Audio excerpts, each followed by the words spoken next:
panel and succeeding panels. Thank the gentleman. Ms. DeGette for opening statement, please. Thank you, Mr. Chairman.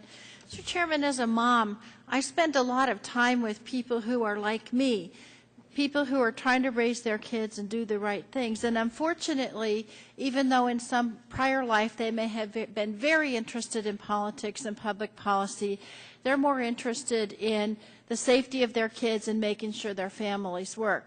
But they've been perking up lately because there has been a whole series of threats to their family life and to the safety of their kids.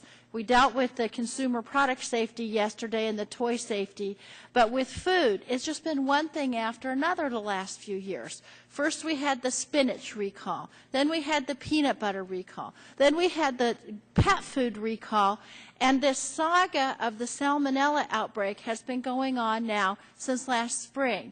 And frankly, this is the kind of thing that people really take notice of because they think that the main job of government is to protect their families' safety. And frankly, we could be doing that. We have the technology. In mid-April, people started getting sick in this country. Then, in late May, the CDC and the state health departments identified that it was Salmonella St. Paul.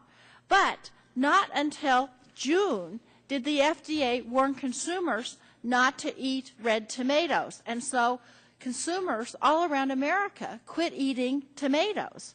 And what that did was that caused tons and tons of tomatoes to be discarded at a cost of millions and millions of dollars to the tomato industry.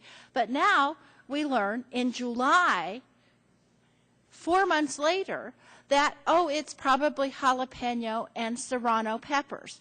This makes consumers very nervous, and rightfully so. And the thing is, it doesn't have to be this way.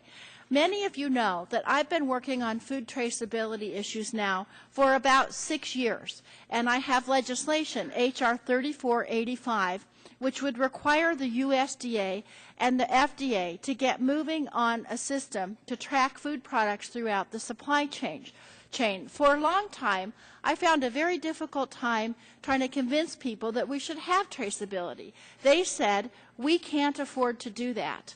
And I'm here to tell you today, with the loss of consumer confidence with the latest outbreak, I think we can't afford not to do traceability.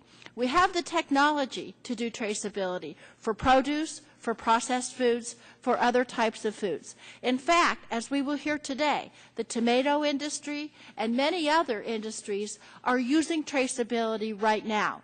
We have the technology to trace a tomato from field to fork, but we don't do it in any kind of organized way nationally. So while you might be able to trace a tomato in one particular industry, you can't do it across industries, and you can't do it on a national level.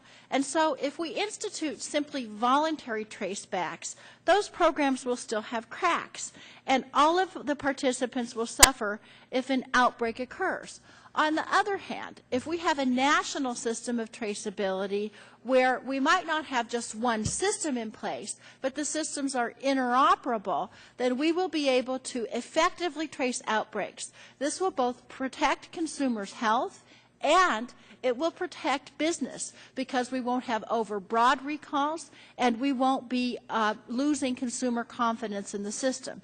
To me, it's an essential part of any food safety legislation that we might do. Finally, I think all of us up here want to know what we could be doing better from a public health standpoint to trace outbreaks once we identify that there's a problem. Is there some better way we could communicate between health departments and the CDC?